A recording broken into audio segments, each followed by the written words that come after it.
Then I recruited for the many top colleges like I some of the IIMs, then some of the leading institutes like TAPME and the Symbiosis. MBA is a compulsion right now, but you have to be patient.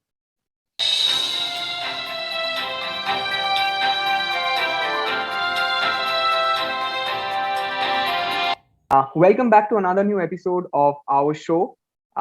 Today we have my senior, my ex-colleague, my what I can say, guardian in this industry, Rishabh sir with us. So welcome Rishabh sir. How are you? Thank you, Shantan. I am good. How about you? I'm doing great. I'm doing great. And Good to To all the hear. viewers who do not know, Rishabh sir was my senior while I was working with my previous organization. And he was kind of that one person whom I always looked up because he is super calm. Like whatever the situation is, he is super calm. So that's the one quality which I have learned and I try to implement in my day-to-day life. So with that, I want Rishabh sir to like you can you quickly introduce yourself, like about you, about your background and everything. All right. So first of all, thank you, Shantan, for inviting me into the show. Like, Second, thank you so much for boosting my qualities as well. Another thing, so you want to give me my introduction. Hi yeah. guys, so my name is Rishabh. I basically belongs to the heart of the country, that is Bhopal, Madhya Pradesh. I did my schooling and graduation from there. Then I moved for my MBA because everyone wants to get into the MBA. And between that, I was doing chartered accountancy course as well, but some or the other way around, I had to drop that. But I never regret that decision because I moved to the MBA. I did MBA from one of the prestigious institute in India, that is IMT, Institute of Management Technology, that is Nagpur branch. I spent a very learningful 2 years there in Nagpur branch. I was a part of different committees. One thing which is advisable for all the MBA aspirants, if you are into the in-house campus of any MBA college, and if your college provides you an opportunity to get part of the different committees like placements committee, alumni committee, and there are several other forums which includes finance forum, yeah, marketing forum or operation forum, and there are certain ventures in as well in the in-house campuses. So I would really recommend you to take a very active part into these kind of organizations or forums or committees, because this will really help you boost once you get out of the MBA zone, or if even if you are giving any interviews in any MBA college for placements. So then after that, when I completed my MBA, I ended up with a very good distinction and marks, and then I moved to one very small e-commerce company, that is Grab on Rent Internet Private Limited. So this company was basically into the renting out of the furnitures, computers, coolers, ACs, fridge, washing machine, all the household items and the office items which required. If you want to relate this company with the competitor, then you can take Furlenco as an example, as a use case of the example. After then I realized that this is not something which I really like about. Then I moved to the edutech industry. I moved to the company named as Extramarks Education. This company was formed back in 2007 2008, and the founder of Mr. Atul Kulshrestha sir. And then I joined this company in the Bhopal location, that which was my hometown as well. I spent around 8 months, not exactly 8 months, 4 months, doing the single individual contributor role, that is the business development executive. In the month of August, I moved to the ladder and I got promoted as a team leader. Suddenly, when I realized that I was capable of handling the entire Madhya Pradesh region, I covered in almost all the cities, which includes Bhopal, Indore, Jabalpur, Gwalior. Then we moved to the upper northeast and the eastern part of the country. When I met Chantan, obviously, in the month of January 2019, I moved to Kolkata. I continued my journey as a salesperson, but then suddenly we realized that we need some person in the operations department. So I moved to the operations department. I was taking care for the entire east and the northeast states, which includes all your seven sisters, West Bengal, uh, entirely. And I was handling the team of around 150 people in terms of the sales support executive. We were handling the after sales services. We were handling all the employees query.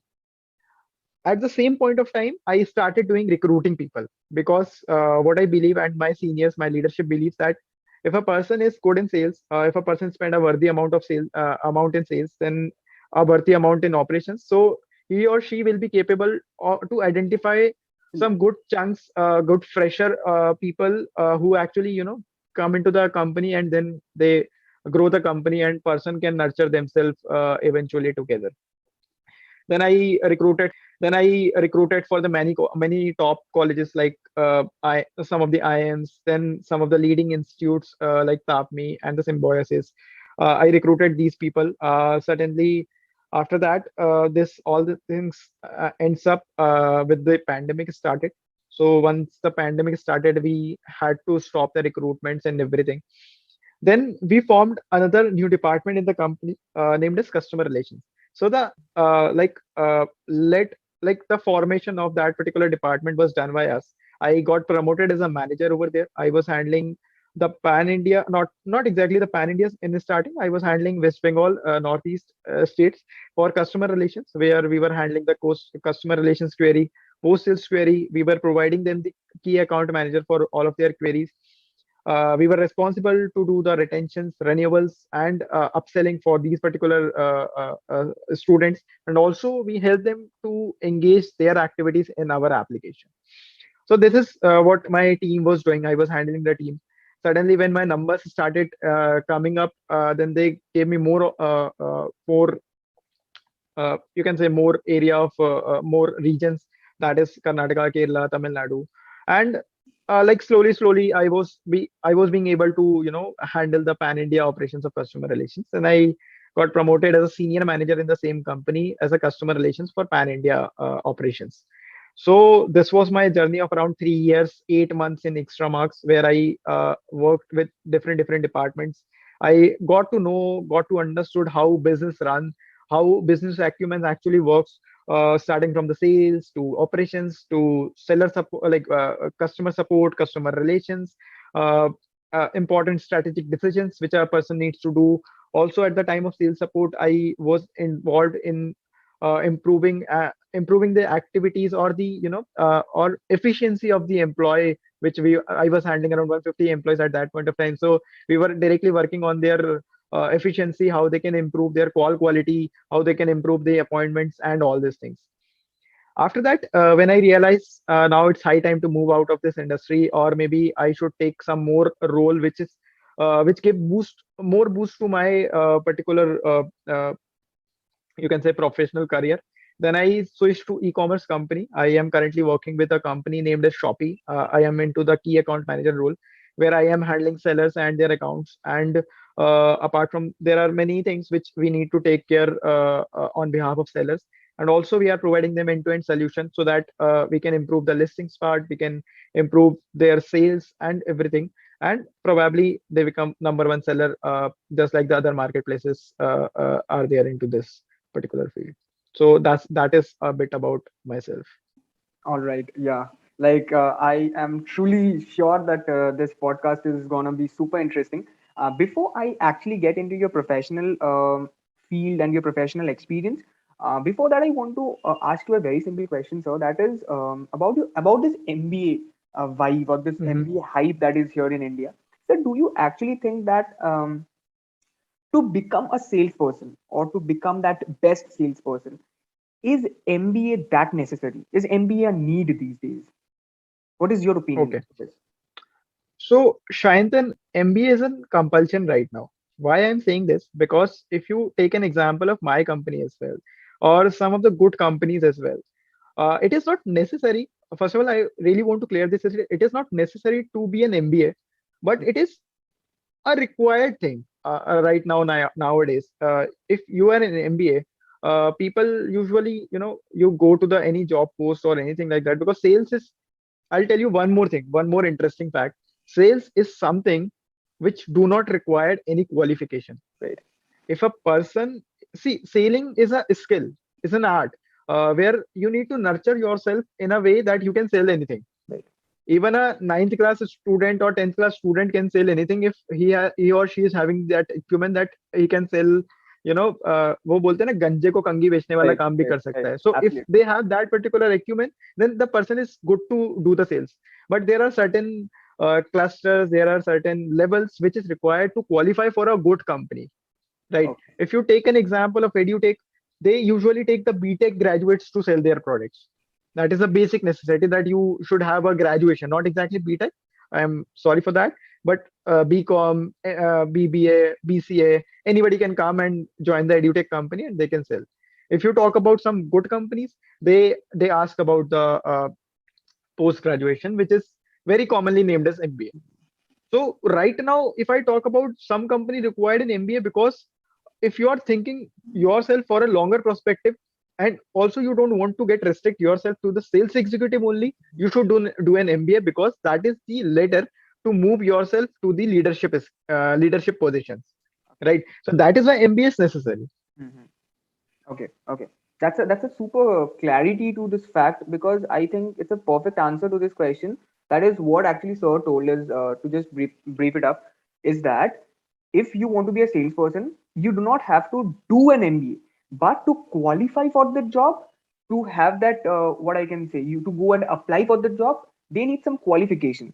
So MBA helps in that scenario where the company is actually having a certain qualification set for you, right? If I'm not wrong, sir, what this is Right. what you meant, Also, yes, this is what I meant. Also, to move up to the next position, to a manager, right? to a senior manager, to an Right. AGM, GM, VP, you need to have an MBA. MBA. Okay. Another most important fact for an MBA. So an MBA, an MBA education gives you more practical implications of the things rather than the theoretical knowledge. Right. Right. So it helps to enhance the skills in a very short and crisp manner. It helps you to enhance your skills. You can sell anything, but if you can improve your skills on time to time basis, you will be able to do good from the others. That is the Right. major difference. Right. Right. Yeah. Okay. Firstly, thank you so much for actually giving a superb answer to this question. Now I'll move on with my next question, and that is, so actually, talking about edutech. So what are the things that you, as an HR, or maybe you as a manager, always Right. used to look when you were hiring the new resource? Like, what were the things that you felt that should be there in that candidate to get hired in the organization? Right. So Shantan, this is a very interesting question, and everybody do ask me because I spent around 3.5, 3.6 years in the edutech industry, and I stick only to one company, not move from one to another to another to another. I never did that. Uh, Also, people do ask me, how did you survive in this 3.5 years, 3.5 years, 3 years, 6 months, 7 months, 8 months? How did you survive that? So my simple answer to them, that you have to be patient. If you being an impatient person, you won't be able to sustain into that industry, because that industry is growing so fast, super fast, that if you will not be able to follow the path, if you will not be able to follow the instructions of your manager, you will be you will not be able to do anything which is required for the job. So to justify this job, I as an HR, or anybody as an HR, or anybody as a manager, always look for the person who has the hunger to get ahead of the rest. Okay, Okay. so we have the weekly targets, we have the daily targets. You need to meet the target. You need to do a rigorous calling, which required your attention, your mental peace, your acumen to get convert those things into your call. You need to redefine your call page. Also, edutech industry is directly related to the education. So also you need to educate yourself before you are counseling to somebody else. Right. So, for example, if you know that 10th syllabus is reduced to this much percentage, or maybe you know that this Olympiad exam is coming into this particular date, or maybe you know that IIT or NEET exam is coming to this particular date. So, you need to educate that particular person over the call. You Right. need to be into the shoes of that particular person in order to provide the solution. It should be like that.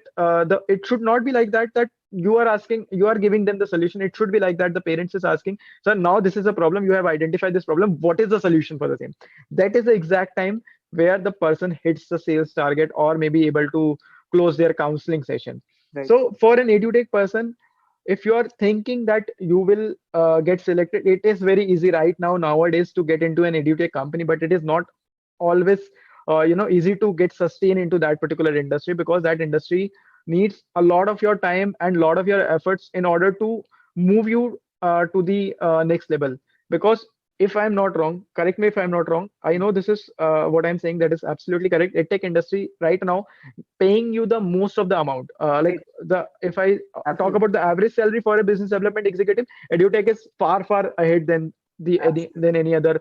company. So that is why if they are paying so much of the amount, they're expecting that so much of the effort from your end. And if it is not coming from your end, I don't think you are fit for any Right, edutech industry. right. Absolutely, You have absolutely, to mold yourself. You absolutely. have to mold yourself, otherwise you will not be able to sustain. I also did the same. You also did the same. Many other people did the same thing. People are there in edutech from last 5 years, 7 years, Mhm. 10 years. How they are surviving? They're only surviving by their zeal or their hard work or To match up that pace of the organization or that model. yes, yes. You have to run. You have to run very fast. For Absolutely. example, if you are talking to a parent, if you're giving counseling session to any person, and if you're not improvising your calling pitch, you will remain same for the entire tenure that you will be going to spend in the edutech industry. You have to listen to your call pitch. You have to modify it. You have to mold it and according to the situation, and then you need to provide them the solution. Absolutely. It is not the it should not be the force sale. It should be the solution sale. If you will be able to provide the solution to any parent, they will be more than happy to give you more 10 references for such Right, instances. right, right. I've seen that. Actually, we Yes. know about that. How references Yes. work. Right, right. Yes, how references works How and how references work. we actually did the same thing. Yes, yes.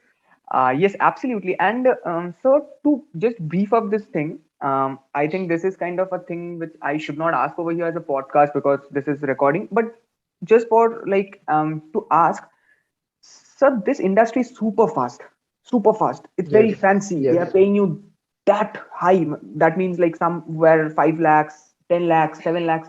Also, the model that is the B2C model, whatever we learn in the MBA, it's completely different when we come and work with an edutech industry. It's like a super fast industry. So, do you actually think that this model or this industry or this space down the line in 15 or 20 years would be the same, or you see the industry going down, or you see the industry going like trending upward? okay. So I'll give you this answer in a very short and crisp manner. Absolutely. Currently, what are the things? What the things are like that you need to reach out to the customers. You need to reach out to the parents, to the students through the advertisements, through the Right. calling or anything. The future will be like the people will be coming and telling you that I need to buy this course. Okay. Okay, so this is a need of the future where everything will be digitalized, and the parents and the students will be more than happy to sit at their home and then will be able to grab some more opportunity of Right. learning. Right. I will Absolutely. prove this with an example. I'll Mhm. prove this with an example. What is happening right now? For example, if your child is into the Park Street area, Okay. okay, you resides in the Park Street area of Kolkata, then you will find a tuition teacher who will only teach the students of Park Street area, or the student can travel to their place and reach out to them, Right. right? Their learning will be limited to that particular area only. Right. Okay, Mhm. now you're enrolling with an edutech company. Mhm. Okay, your learning will be humongous because you will be able to interact with the student of, say, the student is in Chennai, is in Bangalore, is in Kolkata, is in Delhi, is in anywhere. So you will be able to interact with the good faculties, good students, which opens up your mind when it comes to the Right. creativity or the intelligence. Right. So that is why this industry will boom in the near future. And also uh, the parents will come and they will ask, I want to buy this particular program for my child, so that we can help them with their studies. Right, right. Absolutely. Thank you so much for answering this question as well, sir.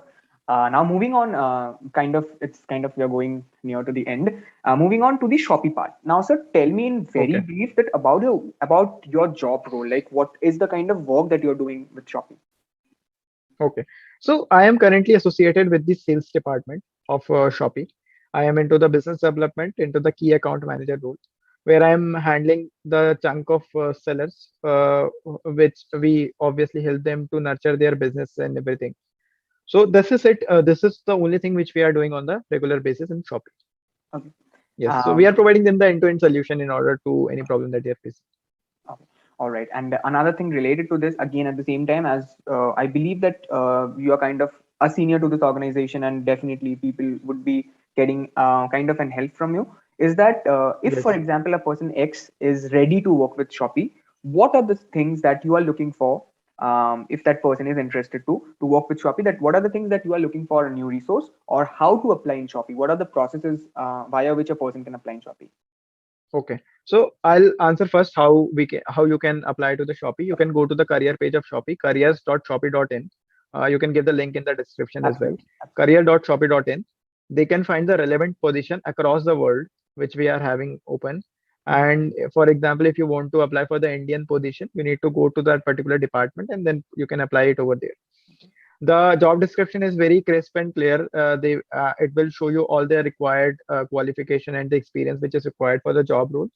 And also, if once you get shortlisted for the interview or for the assessments or anything like that, this is very clear for everyone.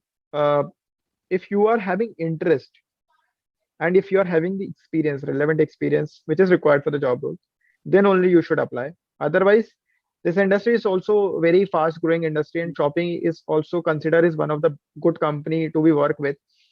So you should have that thinking and like thinking in your mind, that you are very sure about the job role and the job that you will be doing. Because what I have observed in many of the cases, people just apply. They don't know about any job role, what is there, what is not, what is the things which should be considered or not, but they just apply. I also understand this thing. They might be in need of jobs, so whatever the job they see whatever the job post and they apply. But eventually, this kind of resumes are not getting shortlisted with the organization, because if they don't find it relevant, they don't shortlist it. Okay. So be very specific when you are searching any job, be it into Shopee, be it into any organization, any organization. If you find it relevant, if you find it according to your qualification and the experience what you are having, you should go and apply. You will definitely get shortlisted for the same.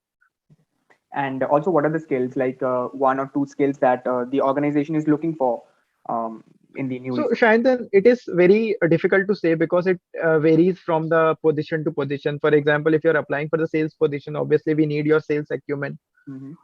If you're applying for the operations part, then might be some languages which is required, SQL, Python, or something like that. Okay. If you're applying for the HR role, then probably you should have the experience relevant to the HR, or you should have the degree which is required for the job role. So it varies from department to department. But I am very much sure about this thing, that for every job role, for every single company, in the job description itself, the skills which is required is clearly mentioned. Okay. Perfect. Perfect. So Again. also one more important thing, Mhm. that you should edit your resume for every job post according to the job post. True. True. If you are able to justify your resume into the interview, you should write it True. into your resume. If you are Absolutely. not able to justify, then you should not write it. Uh, Absolutely. some some people are like that, they have done this course and they know this is a thing.